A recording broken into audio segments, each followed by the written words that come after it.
রাষ্ট্র পরিচালনার মূলনীতি সহ গুরুত্বপূর্ণ বিষয়গুলোতে পরিবর্তন বা সংস্কারের প্রশ্নে বিএনপি ও জামায়াতে ইসলামী সহ রাজনৈতিক দলগুলোর মধ্যে বড় রকমের ভিন্নমত বা পাল্টাপাল্টি অবস্থান দেখা যাচ্ছে।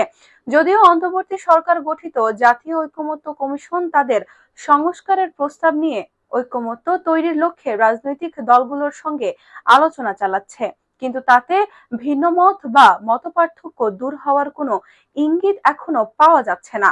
অন্যদিকে জুলাই গণঅভ্যুত্থানে নেতৃত্ব দেওয়া ছাত্রদের নেতৃত্বে গঠিত দল জাতীয় নাগরিক পার্টি বা এনসিপির সংবিধান সংস্কার কমিশনের প্রস্তাবের সঙ্গে একমত।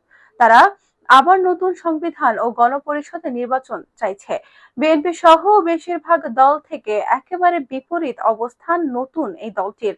প্রশ্ন হচ্ছে, মৌলিক বিষয়গুলোতে সংস্কারের প্রশ্নে রাজনৈতিক দলগুলোর ঐকমত্য প্রতিষ্ঠা করা কি আদৌ সম্ভব? জাতীয় ঐকমত্য কমিশন অবশ্য হাল ছাড়তে চায় না। এই কমিশনের সহসভাপতি অধ্যাপক আলী রিয়াজ বিবিসি বাংলাকে বলেন, দলগুলোর সঙ্গে চলমান আলোচনায় তারা ভিন্ন মতের কারণ জানার চেষ্টা করছেন। একই সঙ্গে তাদের সংস্কারের প্রস্তাবের পক্ষে যুক্তি দিয়ে বোঝানোর চেষ্টা রয়েছে। বড় দলগুলো যখন একে অপরের বিপরীত অবস্থান নিচ্ছে, তখন সংবিধান ও রাষ্ট্র পরিচালনা সম্পর্কিত মৌলিক বিষয়গুলোয় ঐকমত্য বেশ কঠিন বলে মনে করছেন রাজনৈতিক বিশ্লেষকরা।